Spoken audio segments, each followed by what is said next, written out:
magisterio del Papa Francisco, ¿no?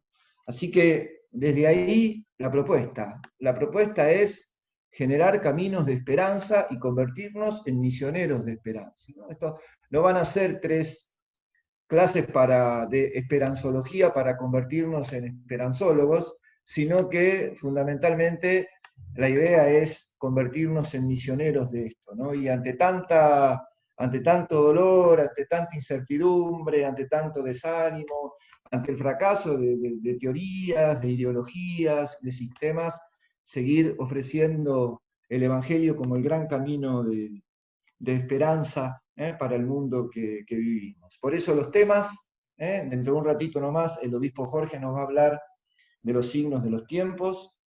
El próximo sábado, el padre Augusto Zampini, que es el secretario adjunto del Dicasterio para la promoción, para el desarrollo humano integral, perdón, que nos va a dar la charlita desde Roma. Por eso la pusimos el sábado a las 10 de la mañana, para facilitarle también a él el tema de poder comunicarse, ¿no? Allá van a ser las 3 de la tarde, pero acá a las 10 de la mañana entonces vamos a tener la charlita del padre Augusto. El martes 7, Cristina Calvo nos hablará del tema de la economía solidaria. Cristina estuvo participando en el encuentro que se hizo en febrero en la Santa Sede, también sobre este tema, sobre la idea de una nueva sociedad, de una nueva fraternidad, de la solidaridad. Y esas serán las 3 charlas, ¿no? Las 3 exposiciones. Y el martes 14, con el padre Hernán, vamos a hacer una síntesis y vamos a plantear desafíos que tienen que ver con el espacio de la pastoral social. Simplemente, y para empezar, vamos a convocar a María de Luján, madre y patrona del pueblo argentino. Vamos a poner en sus manos esos encuentros. Ella que fue capaz de decirle sí al plan de Dios, abrazándonos a todos en la vida de Jesús. Ella que estuvo atenta a Isabel, a los esposos en Caná, unida al dolor de Jesús, y siendo testigo de aquel momento maravilloso en que el Espíritu de la verdad fue derramado sobre el mundo como signo de esa unidad a la que apuntamos en la verdad, en la justicia, en la búsqueda de la paz. Vamos a pedirle a ella que no solamente interceda, sino que nos dé la capacidad de la fe, de la confianza, la capacidad de la lucha, la capacidad de la esperanza. La saludamos, le decimos: Dios te salve María, llena eres de gracia, el Señor es bendita tú contigo, eres entre todas entre todas las y mujeres, bendito y es el fruto de tu bendito es el vientre, Jesús. fruto de tu vientre, Santa Jesús. María, Madre de Santa Dios, María, ruega Madre por de Dios, nosotros ruega por pecadores, nosotros ahora y en pecadores, la hora de ahora y nuestra en muerte. la hora de nuestra muerte. Amén. Nuestra Señora de Luján, ruega por Ruega por nosotros. nosotros. Bien, para comenzar, por cuestiones técnicas, recordamos a todos apagar el micrófono, silenciarlo, que está en la pantalla en el extremo izquierdo inferior, con un dibujo de un micrófono, y ahí permite silenciar. Bueno, de este modo no hay acoples. Si pasa algún por ahí, no se escucha. Visita silenciar, llamo. Bien. Estamos entonces para empezar. Les agradecemos a todos. También agradecemos a las personas que nos están siguiendo por el canal de YouTube del Santuario de Luján, que gentilmente retransmite nuestro Zoom. Así que les agradecemos ahora entonces este comienzo y le pasamos la palabra a nuestro padre obispo Jorge Eduardo, que va a empezar este ciclo de charlas, que también es parte del equipo de obispos de la Pastoral Social de la Conferencia Episcopal Argentina, a quien agradecemos este tiempo, esta primera charla, y pasamos la palabra. Bueno, buenas noches. ¿Se escucha? ¿Se escucha? Sí, sí, perfecto. Yo me quedo, Bueno. exacto, levantemos el pulgar. Bueno, un gusto estar con ustedes. Me siento extraño, me siento muy extraño de estar frente a la computadora hablándole a 200 personas. Realmente me siento extraño, pero por ahí es uno de los signos de los tiempos esto. Cuando pensábamos con Hernán y con Luis estos encuentros, nos damos cuenta que la Iglesia tiene una acción caritativa, una acción social, hoy en día impostergable. Cáritas está trabajando mucho en favor de las personas que están sufriendo, pero no alcanza. Y nosotros tenemos que crecer en nuestra idea de lo que es la Iglesia y lo social. Y entonces nos pareció interesante hacer un ciclo de charlas con algunos temas que pueden ser provocadores para todos nosotros, que somos la Iglesia. O sea que este ciclo de charlas no pretende dar respuestas, sino más bien provocar un pensamiento, generar esto que hoy en día es uno de los caminos de la Iglesia, lo sinodal. Caminamos juntos, tenemos que pensar juntos, tenemos que trabajar juntos. A mí como obispo de esta iglesia me interesa mucho que nuestro estilo sea un estilo comunitario, un estilo de comunión. Laicas, laicos, sacerdotes, que podamos estar juntos pensando la iglesia y actuando también. Entonces, esto lo que pretende es generar, provocar, ayudarnos a ampliar nuestra reflexión.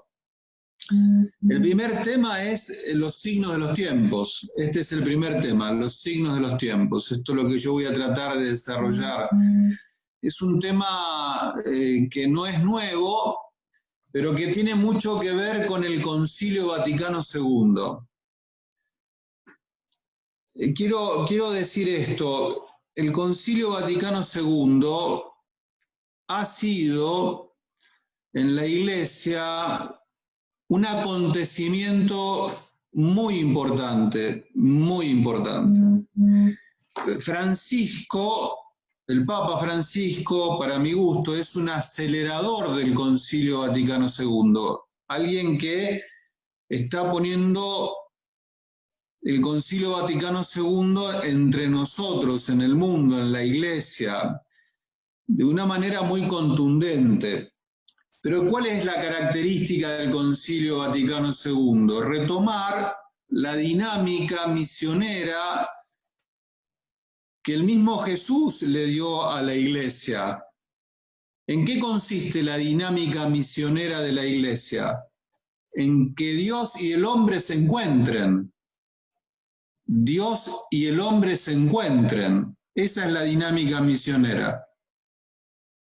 Dios necesita encontrarse con el hombre necesita encontrarse con el Dios de Jesucristo.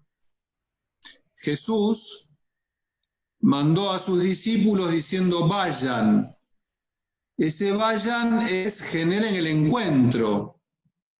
El Concilio Vaticano II intenta de una manera novedosa replantearnos cómo se hace el encuentro, cómo se acerca la Iglesia al hombre, cómo hace la Iglesia de este tiempo para hacer que el hombre se encuentre con Dios, Dios se encuentre con el hombre. Esta es la clave del Concilio Vaticano II. Todo el pensamiento tiene que ver con cercanía, cercanía. El Papa Francisco a la palabra cercanía le da otro matiz y habla de proximidad. La Iglesia tiene que ser cercana a toda la realidad humana. Desde que Cristo se hizo hombre, lo humano es clave, todo lo humano, todo lo histórico, las culturas. La realidad es fundamental. ¿cómo hace entonces la iglesia para estar en la realidad, cerca de la realidad y ahí acercar? Entonces aparece el tema este de los signos de los tiempos como un lugar en el que Dios habla, algo está diciendo, para que nosotros podamos acercarnos a la realidad desde el Evangelio, para nuestra tarea evangelizadora, para generar el encuentro, hay signos que nos ayudan a entender la voz de Dios. Y eso es lo que me gustaría reflexionar un poquito con ustedes. Y por supuesto, al fin decir que la pandemia y lo que está suscitando en la pandemia evidentemente es un signo de los tiempos. Y que ahí nosotros tenemos que escuchar la voz de Dios. ¿Qué es lo que Dios nos estará diciendo a los cristianos? ¿Para qué? Para desentrañar ¿cuál es el sueño de Dios? ¿Cómo hacer presente el sueño de Dios, que es el reino? Hay un texto en los Evangelios, yo voy a tomar el texto de Mateo, capítulo 16, versículo 1 al 4, en donde Jesús plantea el tema de los signos de los tiempos. Dice lo siguiente: los fariseos y los saduceos se acercaron a él y para ponerlo a prueba le pidieron que les hiciera ver un signo del cielo. Y él les respondió: al atardecer ustedes dicen, va a ser buen tiempo, porque el cielo está rojo como el fuego. Y a la madrugada dicen, hoy habrá tormenta, porque el cielo está rojo oscuro. De manera que saben interpretar el aspecto del cielo, pero no los signos de los tiempos. Esta generación malvada y adúltera reclama un signo, pero no se le dará otro signo que el de Jonás. Y enseguida los dejó y se fue. Jesús está con los fariseos y los saduceos, que tienen una idea de Dios y del mundo, y una idea de la presencia de Dios en el mundo. Entonces le plantean a este joven maestro que habla de Dios y del reino, danos un signo. Y entonces Jesús les dice, pero ustedes conocen los signos de la meteorología, ¿por qué no se animan a descubrir los signos de Dios? ¿Y cuál es el signo de Dios? La presencia del reino en Jesucristo. Una presencia que evidentemente cambiaba la historia, pero porque estaban demasiados fijados en sus pensamientos, no se animaban a ver el signo, no se animaban a ver el signo que tenían adelante, Jesús y la presencia del reino. El signo entonces es Jesucristo, el signo es el reino, que está presente, pero que por muchas razones, muchas veces nosotros no queremos ver o no vemos. El Concilio Vaticano II entonces retoma esta expresión. Ya antes, Juan 23, antes del concilio, retoma esta expresión. Y fíjense lo que dice. Hay dos textos muy interesantes del 63, 1963. Y en uno de ellos dice lo siguiente. El significado el signo de los tiempos debe entenderse como una nueva forma de interpretación de las manifestaciones de Dios en las mediaciones humanas, particularmente en la historia, concretamente en la historia, pero también en las realidades sociales, políticas, religiosas y culturales del mundo y de la Iglesia. Juan 23 está diciendo, nosotros tenemos que animarnos a descubrir la presencia de Dios. ¿Dónde? ¿Dónde? En la realidad, en toda la realidad. Por supuesto que la Iglesia siempre descubrió la presencia de Dios en la Escritura, en la tradición, en el magisterio de la Iglesia, pero Juan 23 abre la idea y empieza a decir, no, bueno, pero Dios también se hace presente en la historia y en todas las realidades, las sociales, las políticas, las culturales. Y el documento que va a tomar esta expresión de los signos de los tiempos es un documento que para mi gusto hoy deberíamos volver a sacar del arcón, deberíamos volver a releer. Documento muy importante del Concilio Vaticano II. Hay dos grandes documentos en el Concilio Vaticano II que responden a las dos preguntas que Juan XXIII hizo para convocarlo. Una es Iglesia, ¿qué piensas de ti misma? Y ahí sale un documento sobre la Iglesia, y otro documento es Iglesia, ¿qué piensas del mundo? Y ahí sale este documento que se titula Gozos y Esperanzas, Gaudium et Spes, Gozos y Esperanzas. Los gozos y las esperanzas de los hombres. Es un documento muy interesante que da pistas y claves para entender la realidad, para descubrir cómo la Iglesia necesita comprender la realidad. En ese documento, en el número 4, dice: es deber permanente de la Iglesia escrutar a fondo los signos de los tiempos e interpretarlos a la luz del Evangelio, de forma que, acomodándose a cada generación, fíjense qué interesante, la Iglesia necesita, para ser fiel al mandato de Jesús, tiene que acomodarse a cada generación, para que ella pueda responder a las perennes interrogantes de la humanidad sobre el sentido de la vida presente y de la vida futura y sobre la mutua relación de ambas. Es necesario por ello conocer y comprender el mundo en que vivimos, sus esperanzas, sus aspiraciones y el sesgo dramático que con frecuencia la caracteriza.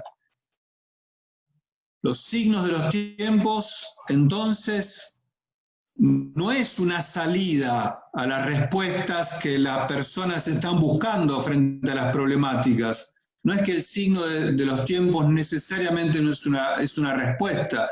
Tal vez el signo de los tiempos es más pregunta todavía que respuesta. No es que yo descubro cuál es el signo del tiempo y ahí entonces está la clave de la historia. Por ahí el signo de los tiempos fundamentalmente es la pregunta que hoy se nos está haciendo para la vida. El signo de los tiempos contiene más preguntas que respuestas. Pero es muy importante entonces que nos animemos, los cristianos, a reflexionar sobre cuál es el signo de los tiempos. Los signos de los tiempos son acontecimientos significativos que marcan la historia porque son generales, porque son frecuentes, porque conmueven, marcan la historia porque conmueven, porque desencadenan conciencia, nueva conciencia, los seres humanos tomamos conciencia de algo, porque de alguna manera orientan una época, la orientan, la marcan, crean consenso, tienen un carácter universal. De alguna manera el signo de los tiempos asume las necesidades y las aspiraciones que caracterizan este momento histórico. Entonces son fenómenos extendidos en todo el ciclo de la vida colectiva, se extienden en todo lo que nosotros vivimos colectivamente como mundo. Y que una generación, un pueblo, una cultura o una civilización capta y se da cuenta que ahí hay algo que nos trasciende, que es muy importante.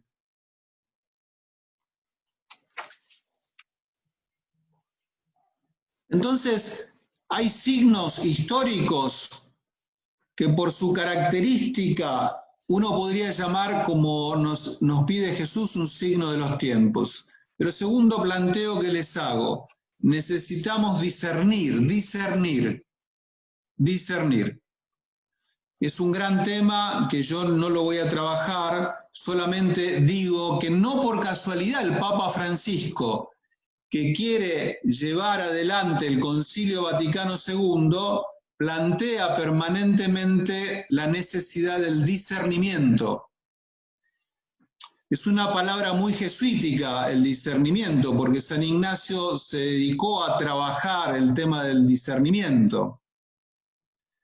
Pero también es una palabra necesaria para una iglesia que quiere estar cerca de la realidad,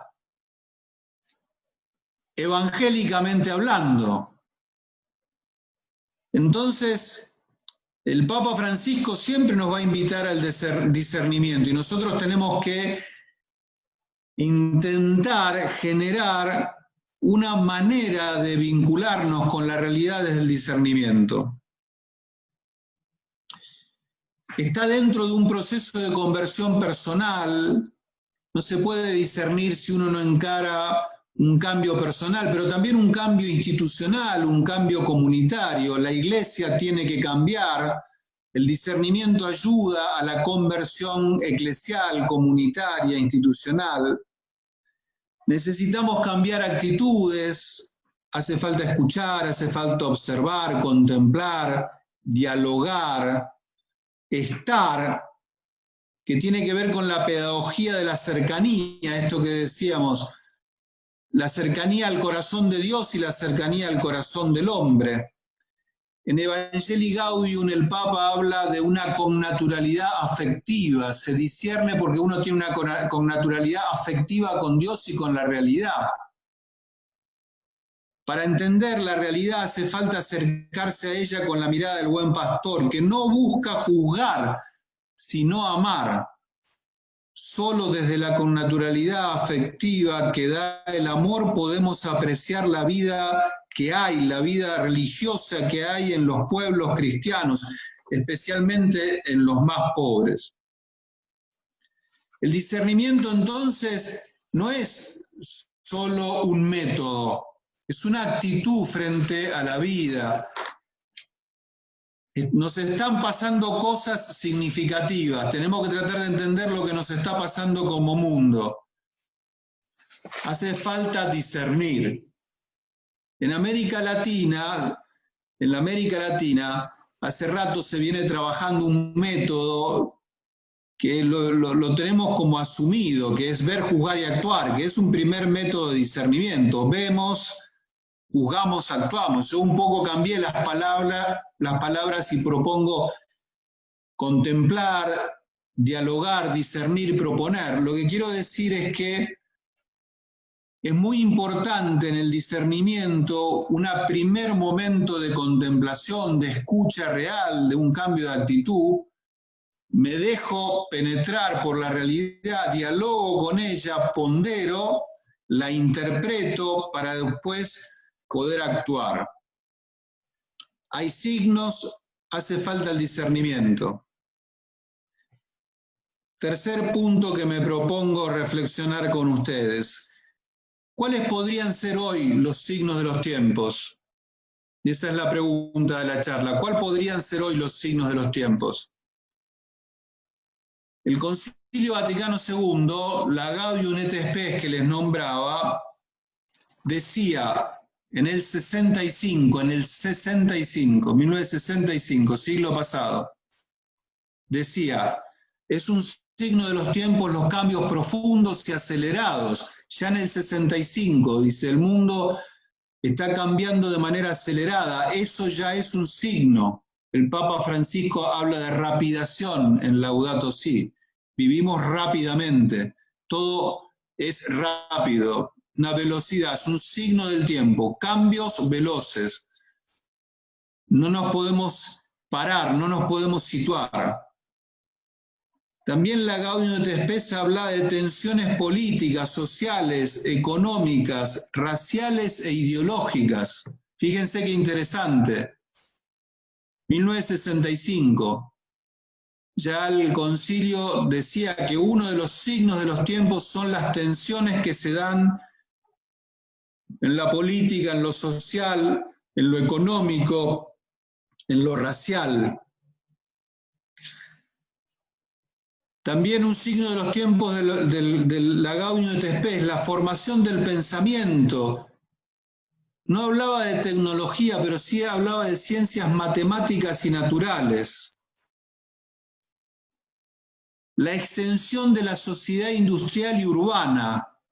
En aquel tiempo todavía la urbe no era lo que es hoy, que en 2050 se dice que el 85% del planeta vivirá en urbes, en mega urbes. Pero entonces aparece un signo de los tiempos, la migración hacia lo urbano. Avances y progresos de los medios de comunicación social, como un signo de los tiempos. Y finalmente, la inadaptación de las estructuras, de las instituciones y de leyes heredadas a nuevas tendencias y formas de pensar. Hay como una desarmonía, hay cosas viejas que siguen estando presentes a un mundo que va cambiando y que no termina de armonizar. En América Latina y el magisterio pastoral de América Latina, un signo de los tiempos muy claro, que es un signo evangélico, son los pobres. La Iglesia en América Latina, desde Medellín, el posconcilio, acá en América Latina, en adelante, se dio cuenta que los pobres también son un signo de los tiempos. En realidad, los pobres ya en el Evangelio son privilegiados de parte del Señor, bienaventurados los pobres. Pero entonces el pobre ya es un signo de la voluntad de Dios, no porque son pobres, sino porque Dios elige a los débiles para hablarnos desde la debilidad, desde la fragilidad y desde la pobreza. Por eso no es extraño decir que la Iglesia hace la opción por los pobres, porque ellos son un signo de la presencia de Dios. Bueno, yo les digo lo que pienso hoy de los signos de los tiempos. Ahora yo hago mi propia reflexión que tenemos que hacer entre todos. Yo les acerco lo que pienso, qué es lo que en esta situación de pandemia, esto que no nos podemos encontrar, que tenemos que hablar así por este medio, ¿en qué consiste para mí los signos de los tiempos? Yo voy a hablar de dos signos, que creo que ahí tenemos que desentrañar porque ahí Dios nos está diciendo algo. El primero es que creo que vivimos en un mundo que es un conglomerado, una agrupación, como el conglomerado que se da en la madera, estamos agrupados, un mundo conglomerado, pero tan frágil, que tiende a la fragmentación y a la separación. Es una conglomeración frágil, muy frágil. Para mí es un signo de los tiempos hoy. Estamos muy unidos, pero frágilmente unidos. Y el segundo signo fuerte, las mayorías humanas pobres y por lo tanto la desigualdad. La desigualdad es un tema creciente. Y entonces el tema no es solo la pobreza, sino el tema también es la riqueza, la concentración de la riqueza. Un signo muy importante que está dejando en evidencia esta situación que estamos atravesando es la pobreza creciente, pero detrás de la pobreza, la desigualdad y el problema de la concentración de la riqueza. Y aquí uno, en este signo, el hambre y las migraciones. Un mundo conglomerado, pero frágilmente unido, en donde aparece una situación de desigualdad fuerte que genera hambre y migraciones humanas enormes. La pandemia, me parece a mí, es como que nos está quitando el velo. Como hay interpretaciones ideológicas, como hay interpretaciones sociales, políticas, y en la Argentina nosotros permanentemente hacemos análisis y contraanálisis, y esto es una de las características nuestras de este tiempo, y está bien que así sea, análisis políticos, análisis sociales, está bueno, pero uno tiene la sensación de que la pandemia nos va quitando las vendas de los ojos, más allá de los análisis ideológicos o sociales que hagamos. La pandemia nos pone en evidencia que somos una misma especie viviendo en el mismo y único planeta. Somos la misma especie. Más allá de las diferencias, la misma especie. El virus mata, contamina, enferma, la misma especie viviendo en un único planeta interconectado como nunca lo estuvo en la historia. Nunca hubo la interconexión que hay ahora. El acontecimiento que estamos viviendo es global, es global. Es un acontecimiento de dimensión global. No hubo un acontecimiento así en la historia, de semejante actualismo, de semejante universalidad. Este año 2020 queda marcado como un año histórico. Dentro de 50 años, cuando sus hijos, sus nietos recuerden la historia, este año es un año histórico que marca al planeta Tierra, que marca nuestra manera de vivir, nuestra cultura, nuestro sentido de la vida. Hoy la tecnología y la movilidad permiten saber qué pasa en cualquier lugar del planeta al instante. Esto es un signo, un acontecimiento enorme. Pero al mismo tiempo, la respuesta que estamos dando al mismo problema, la respuesta internacional no está acordada ni relacionada unos con otros. Veremos qué pasa con la vacuna, por ejemplo. Es decir, la misma realidad, pero la respuesta que deberíamos dar también de manera global no es así. Nos fraccionamos entre naciones, pero también dentro de los mismos países estamos fraccionados. Provincias que cierran las fronteras, municipios que cierran las fronteras.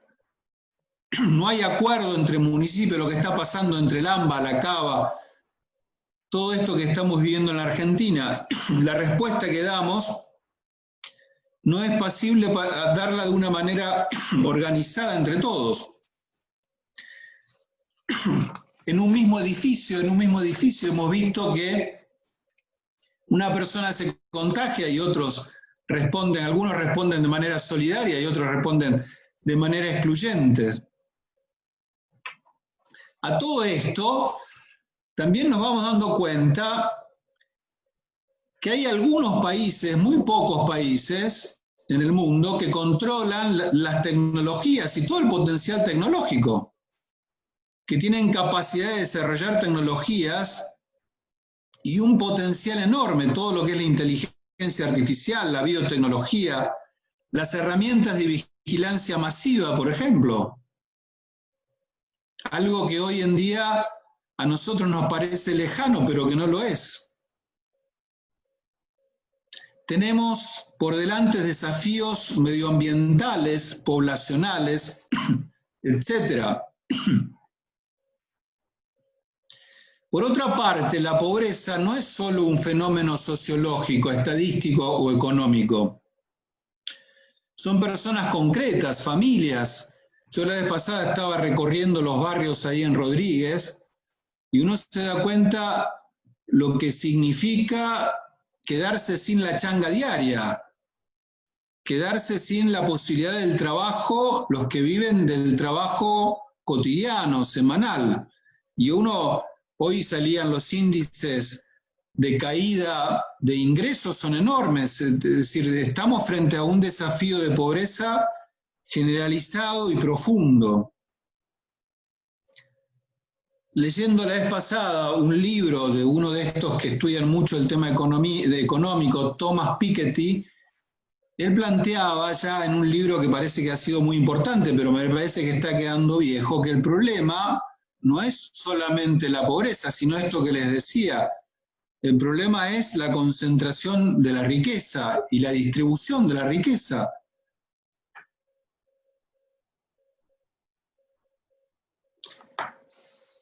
Entonces, a mí frente a esto, me parece que hay dos desafíos frente a estos signos, dos desafíos pastorales y que hacen a la pastoral social.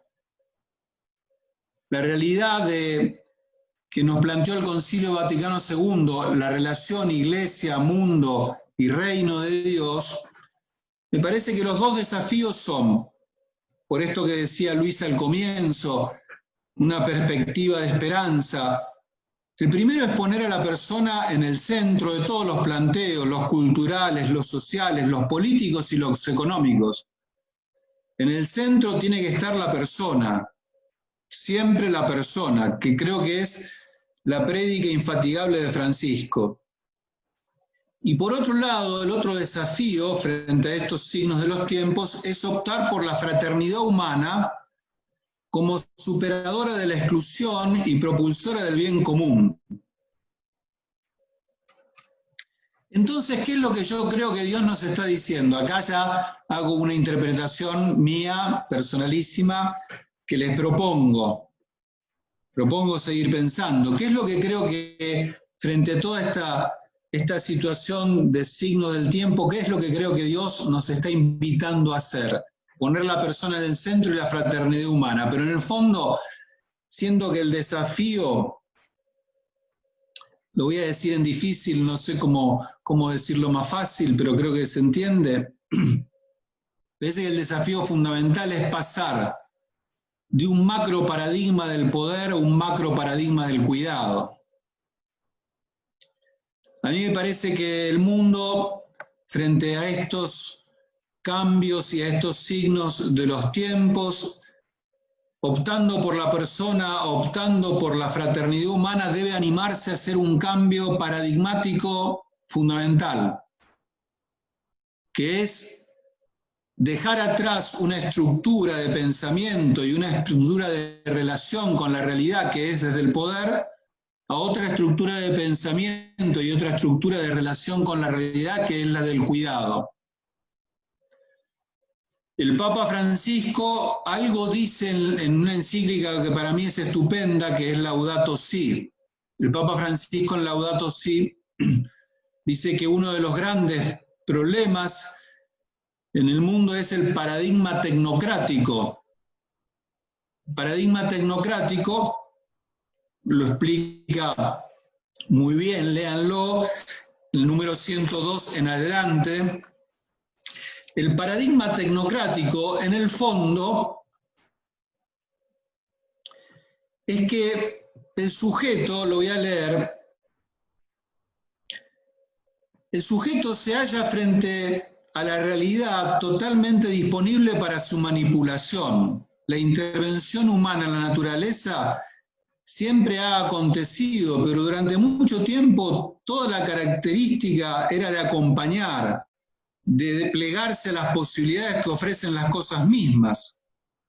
Pero hoy, el modo como la humanidad ha hecho y ha asumido la tecnología, su desarrollo, junto con un paradigma homogéneo y unidimensional, hace que el sujeto se posicione frente a la realidad, dominándola. Entonces, toda la realidad para el ser humano en estos momentos, el desafío es dominarla, no acompañarla. Tal vez por todo esto, la realidad misma se nos vuelve en contra. No puede pensarse, dice el Papa, que sea posible sostener otro paradigma cultural y servirse de la técnica como un mero instrumento, porque hoy el paradigma tecnocrático se ha vuelto tan dominante que es muy difícil prescindir de sus recursos y más difícil todavía es utilizarlos sin ser dominados por su lógica. El paradigma tecnocrático también tiende a ejercer su dominio sobre la economía y la política. La economía asume todo desarrollo tecnológico en función del rédito, sin prestar atención a eventuales consecuencias negativas para el ser humano. Las finanzas ahogan a la economía real. Y entonces dice el Papa, y esto me parece interesante y audaz, lo que está ocurriendo nos pone ante la urgencia de avanzar en una valiente revolución cultural. Lo que nos está pasando nos invita, y esto me parece que es lo que esconde este signo de Dios, que es el tema de la pandemia y todo lo que genera la pandemia, nos está invitando a un cambio cultural, a otra manera de pensar, a otra manera de ponernos frente a la realidad. No se trata de hacer parches. Me parece que la vacuna no va a alcanzar. El mundo que tenemos que recrear implica que hagamos cambios culturales de fondo. Y por esto me parece muy interesante entonces que la pastoral social no se vea, o la pastoral de la iglesia, la relación iglesia-mundo, no consista solamente en ponerle una especie de agua bendita a las cosas, sino de animarnos a transformar, a cambiar las cosas. Pero de manera, diría, esencial, de manera de fondo. Lo que hoy se nos invita son a cambios de fondo, no solamente a cambios de forma. El tema es gestar una nueva cultura, una nueva manera de estar en el mundo. Y creo que acá los cristianos podemos aportar mucho. Termino con lo que el Papa, ¿se acuerdan de esa imagen del Papa caminando bajo la lluvia el 27 de marzo, cuando la plaza estaba vacía en la oración? Les recuerdo lo que decía el Papa, que a mí me parece que es muy interesante, que dice el Papa, reflexionando sobre el texto de la lectura de hoy del Evangelio, que lo leímos en Mateo, el tema de la tempestad, ¿se acuerdan? De la tempestad calmada. Dice, al atardecer, así comienza el Evangelio que hemos escuchado. Desde hace algunas semanas parece que todo se ha oscurecido. Densas tinieblas han cubierto nuestras plazas, calles y ciudades. Se fueron adueñando de nuestras vidas y llenando todo de un silencio que ensordece y un vacío desolador que paraliza todo a su paso. Se palpita en el aire, se sienten los gestos, lo dicen las miradas. Nos encontramos asustados y perdidos. Al igual que los discípulos del Evangelio, nos sorprendió una tormenta inesperada y furiosa. Nos dimos cuenta de que estábamos en la misma barca, todos frágiles y desorientados, pero al mismo tiempo importantes y necesarios, todos llamados a remar juntos, todos necesitados de confortarnos mutuamente. En esta barca estamos todos, como esos discípulos que hablan con una única voz y con angustia dicen, perecemos. También nosotros descubrimos que no podemos seguir cada uno por nuestra cuenta, sino todos juntos. Bueno, queridas amigas, queridos amigos, Dios algo está diciendo en este tiempo, algo nos está diciendo. No podemos hacer sordos, no podemos hacer ciegos. El mundo está viviendo una tormenta fuertísima. ¿Qué es lo que nos está diciendo Dios? Que las desigualdades son enormes, que el hombre no está en el centro, que la fraternidad humana no es lo que estamos apostando. Por eso el cambio que hay que hacer no son cambios de forma, sino cambios de fondo. Y a mí me parece que en ese sentido la Iglesia, el Evangelio de Jesucristo sigue siendo muy actual.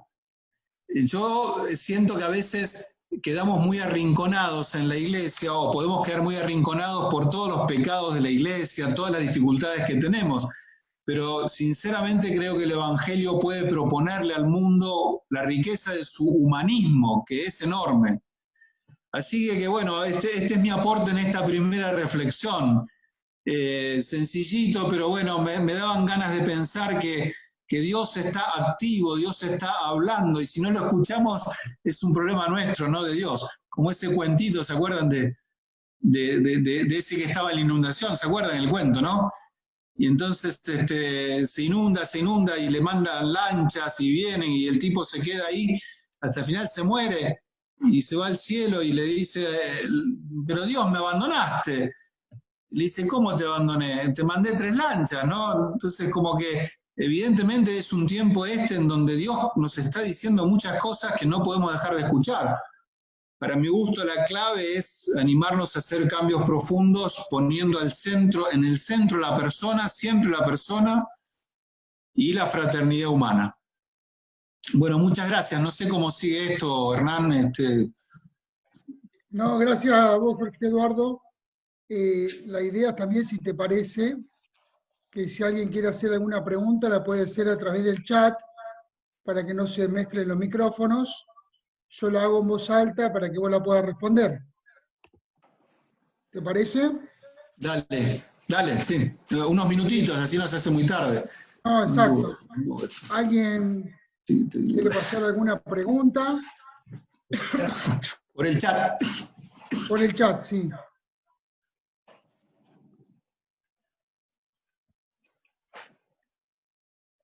Les confieso, mientras alguien piense una pregunta, que me compré estos cositos, ¿vieron? Y no funcionaron, entonces tengo la sensación de que no me escuchan, hablo en voz alta, ¿vieron? Y entonces me quedé sin... No sirvo para esto, estoy todo acalorado. A ver. Bueno, al ver alguna pregunta.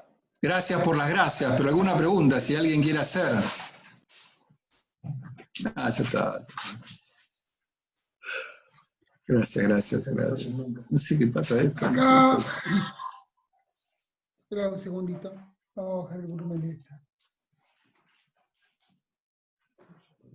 Bajar el volumen.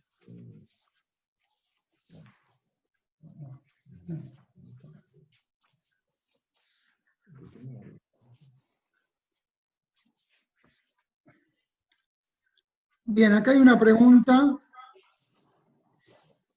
Dice, ¿cómo animar el cambio de corazón y pensamiento en nuestras comunidades? Para mi gusto, yo creo que la dinámica sigue siendo la dinámica del Evangelio, que es la de la cercanía. Miren, la vez pasada estaba ahí en Rodríguez, ¿no? En una casa de un matrimonio paraguayo. Entonces el matrimonio paraguayo abrió su casa, tiene una olla, están dando comida, ¿no? Entonces la cercanía que produce, creo que esos son los cambios, no se pueden hacer desde arriba, no son voluntaristas, los cambios se dan cuando hay cercanía, cuando hay empatía de unos con otros. Tenemos que ser muy empáticos en nuestras comunidades, muy afectuosos, empáticos, estar muy cerca de la realidad, muy cerca. Yo creo que los cambios son tan fuertes que van a necesitar mucho tiempo, muchos años, pero nosotros podemos empezar a sembrarlos desde la cercanía, desde otra forma de vincularnos unos con otros. Nosotros tenemos que romper, en la Argentina tenemos que romper el odio, tenemos que romper el desencuentro, tenemos que ser capaces de generar otra forma de vinculación, distinta, inédita. No va a alcanzar con cada uno en su casa, no va a alcanzar en una situación en la cual la realidad nos dé miedo y entonces nos encierre, que es lo que está pasando de alguna manera, ¿no? Todos tenemos mucho miedo, todos nos vamos encerrando y las formas de vinculación son desde el miedo. Esto no va a ayudar al cambio. Bien. Otra acá. Voy tratando de sintetizar entre algunas, ya que son varias. cuando hablan del cuidado, dice, ¿qué estructuras de poder son necesarias desarticular primeramente para poder entrar en una estructura de cuidado? Yo personalmente no le tengo miedo al poder, le tengo miedo, no le tengo miedo. Me parece que el poder, entendido como dominación, es el problema. El problema no es el poder en sí mismo, sino lo que implica el poder como dominación. Y entonces ahí estamos frente a un problema. El poder como dominación no respeta la realidad. Y hoy en día nosotros estamos invitados a cambiar justamente la actitud frente a la realidad. No podemos entrar dominándola, sino que necesitamos acompañarla. Las personas que trabajan en situación, los muchachos, los hogares de Cristo que trabajan con adicciones, con consumos problemáticos, en situaciones difíciles, ellos tienen un lema muy interesante, la vida como viene, ¿no? Y entonces, la vida es lo que es, yo necesito respetarla y acompañarla, no puedo dominarla, no puedo entrar en una situación en la cual el otro deja de ser sujeto y es objeto. La economía muchas veces, la política, la economía, lo social, a veces también dentro de la misma iglesia, hemos generado relaciones de dominación donde el otro desaparece, es un objeto, no es un sujeto. La relación evangélica es de sujeto a sujeto, persona a persona, corazón a corazón. El otro hay que respetarlo, aún piense distinto, no puedo faltarle el respeto, es un otro, es mi prójimo, no puedo faltarle el respeto, no puedo pretender manejarlo, dominarlo. Bien, hacemos la última, después intentaremos tipear y pasarte las otras por escrito, y de última, al tener el contacto de todos por mail, podemos enviarle por mail después, para que no se haga tan tarde, ¿no? ¿Cuáles serían los contrasignos de Dios en esta situación?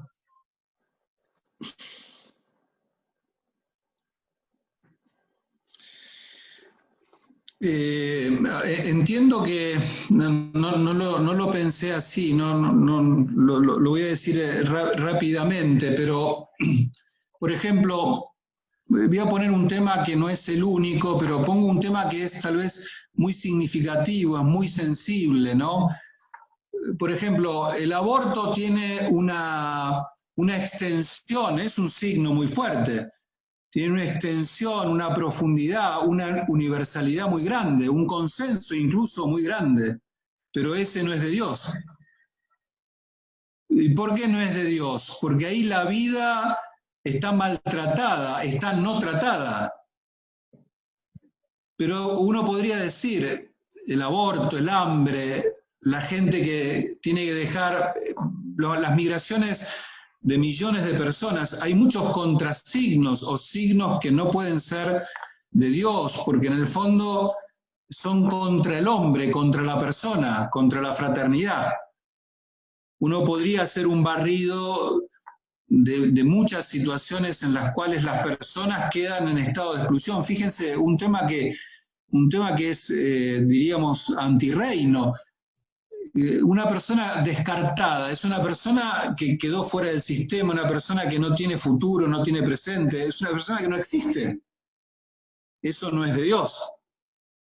El sistema no tiene capacidad de incluirla.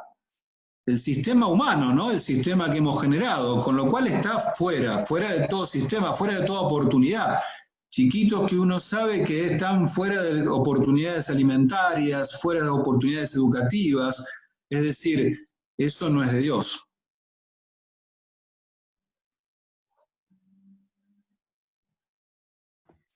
Bien, creemos entonces que ya está. Le paso la palabra a Luis ahora que nos vuelve a dar la invitación y cierra este encuentro.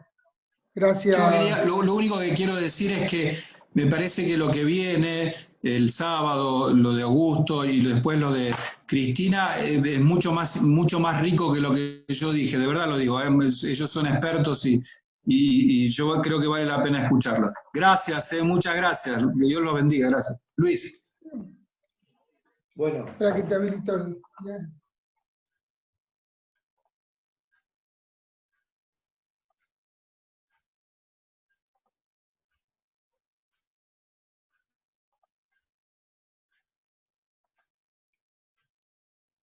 Bueno, creo que... A ver, mira acá, sí. Bueno. Mucha tecnología. Muchísimas gracias por haber compartido este primer encuentro, gracias al obispo Jorge también por la charla. Y bueno, como decía él, seguimos en este camino en los encuentros que vamos a compartir. El sábado será el padre Augusto desde Roma, ¿no? Les recuerdo, a las 10 de la mañana. El padre está en este dicasterio para la promoción del desarrollo humano integral, que como les contaba hoy, fue creado a partir de Laudato Si.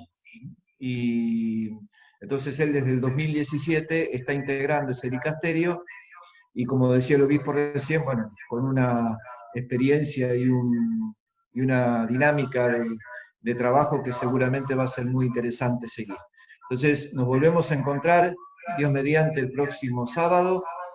Otra vez, muchas gracias a toda la gente de nuestras comunidades, de las diócesis que se han sumado, porque realmente este es un tema que algunos de los mensajes y algunas preguntas que lamentablemente por el tiempo no pudimos compartir, pero realmente muy, muy rico y lo que les decía, ¿no? Convertirnos en misioneros de todo esto, ¿no? Los mensajes y lo que se difunde a partir del sistema y de los medios no tienen mucha coherencia con todo esto de lo que nosotros estamos hablando, y vamos a necesitar mucha presencia, mucho mensaje de esperanza para aliviar tanto dolor, tanta herida que toda esta situación nos está dejando. Así que bueno, un abrazo grande, la bendición del Señor para todos nosotros al terminar esta jornada, y si Dios quiere nos volvemos a encontrar el próximo sábado. Bien. Agradecemos también entonces a la Basílica que puso la página a disposición en YouTube, y te pedimos, Padre Obispo, que nos des la bendición entonces para terminar, y le vamos a mandar el ID nuevamente con la contraseña bien en un mail ahora en el día de mañana o pasado mañana. Perdón por estos errores al principio, pero bueno, lo que está en las manos de Dios, Dios no lo suelta, y acá estamos todos. Nos dan la bendición. Gracias, entonces. Lucas. Gracias, Luquitas. Ah. No. Parece que te tengo que reactivar yo. Esto no lo entiendo. Ahí está. Miren que los cambios de la iglesia, ¿vieron? Los curas silencian a los obispos, ¿vieron? Está muy bien. Ahí está habilitado. Que Dios los bendiga, que podamos siempre estar juntos y darnos ánimo, que lo necesitamos mucho, y que también podamos dar mucho ánimo a nuestros vecinos, a nuestras familias. Sé que hay algunos que la están pasando mal, de verdad que están en momentos difíciles. Bueno, que Dios nos acompañe a todos, el Padre, el Hijo y el Espíritu Santo. Muchas gracias, muchas gracias. Gracias.